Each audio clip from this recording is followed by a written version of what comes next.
everyone and welcome back to a brand new video. I'm sorry this video is delayed, but time constraints and a lot of stuff delayed it. It is finally here.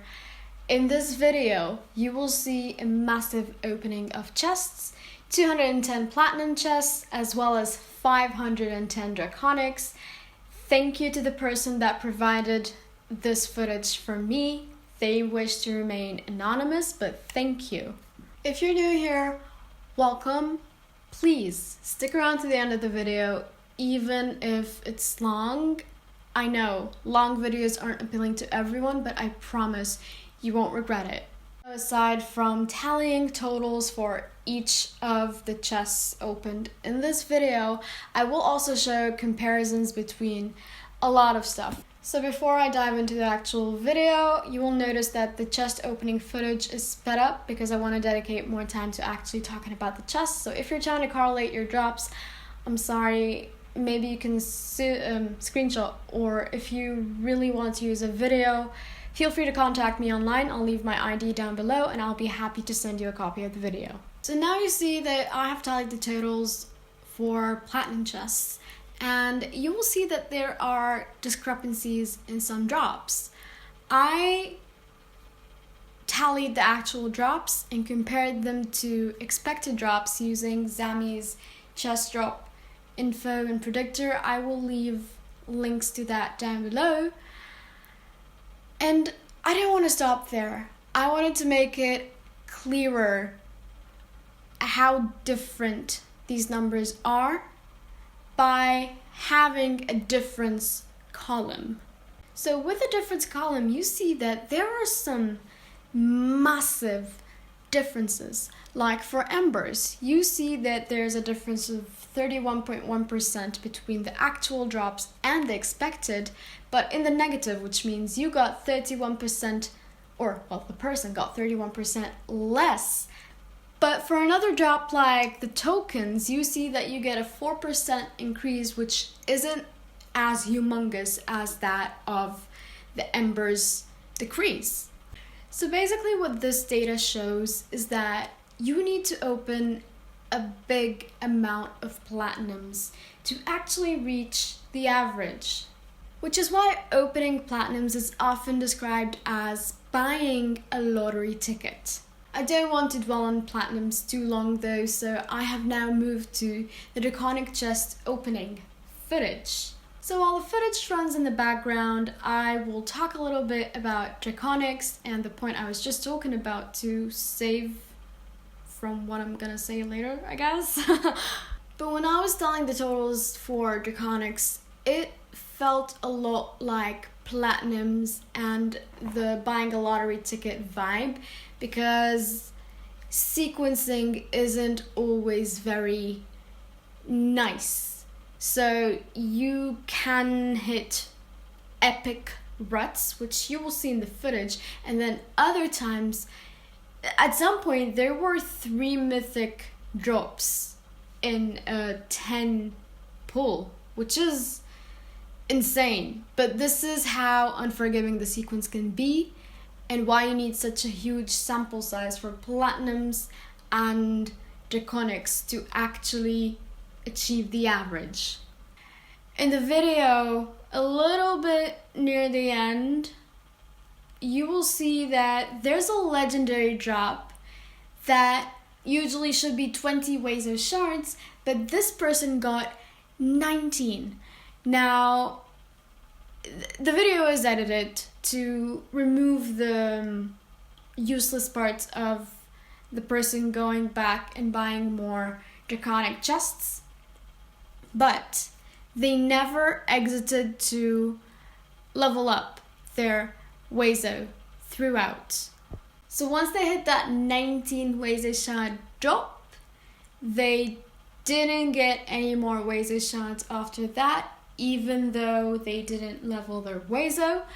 But I guess the game logged that it can now be capped. So just know that I guess you don't need to level your Wazo to stop getting these drops.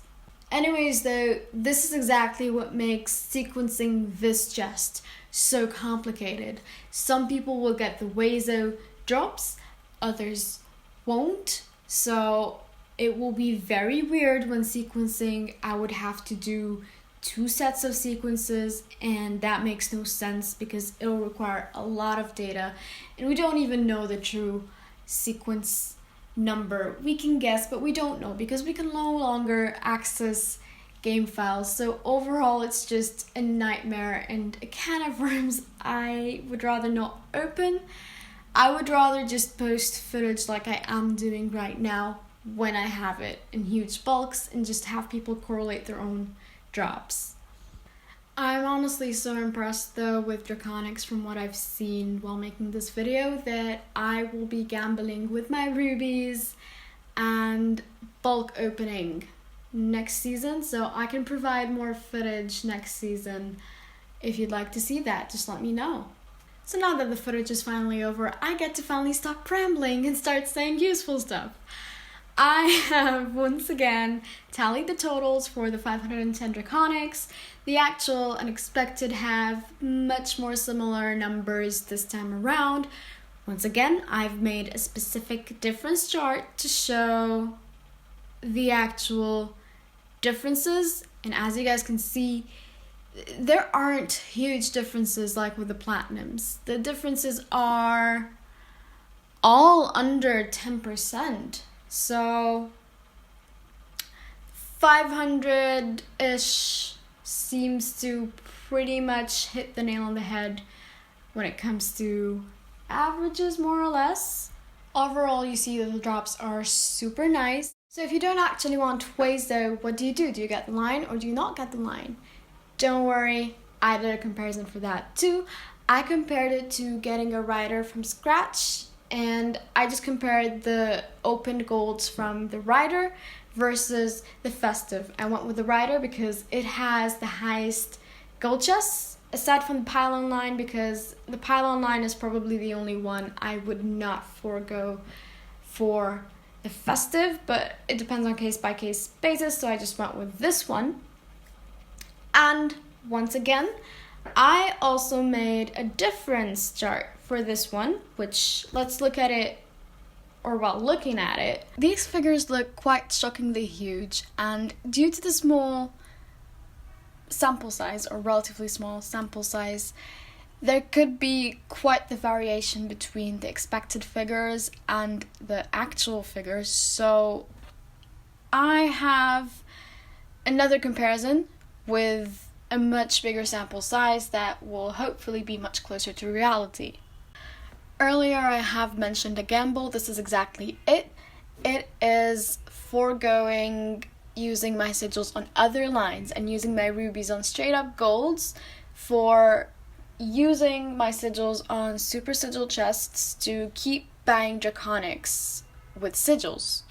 So this example is very specific to me, but it can help give a perspective of what you're looking at.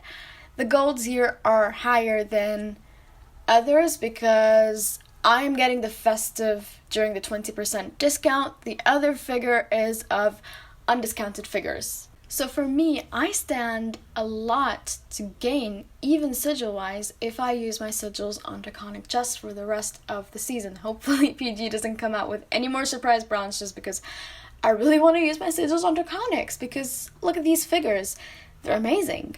But once again, this figure is slightly exaggerated because I will have a lot of extra sigils to use. Not everyone will. So I've prepared a final chart that will probably be the closest comparison to reality.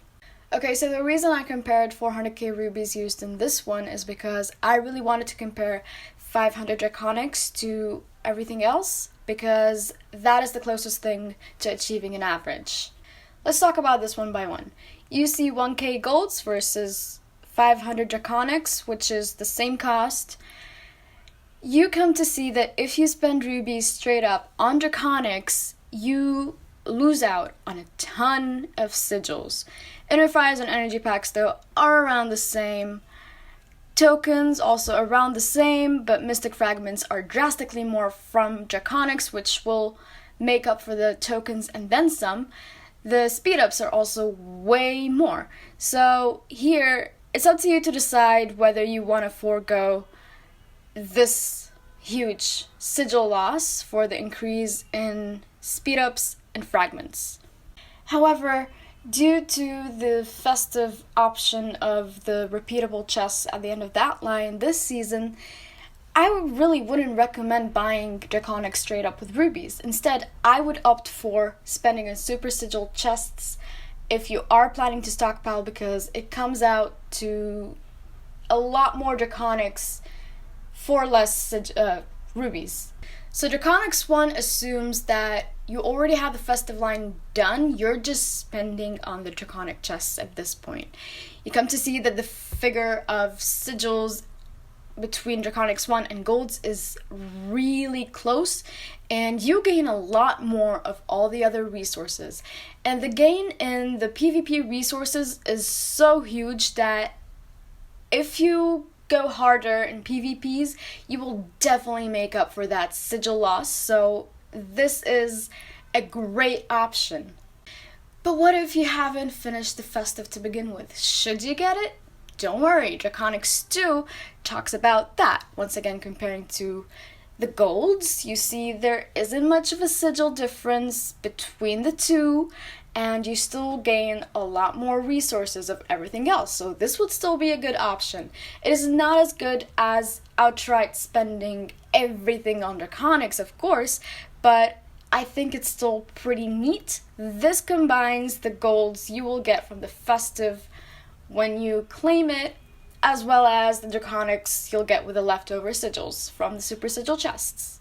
The last point I would like to make is the figures show a lot more Wazo shards than you can actually get, because you won't need all those. So at some point the drops will actually increase, so you will gain more than shown in the figures, but for simplicity's sake I just went with this iteration for the charts. In a nutshell, Draconics are amazing.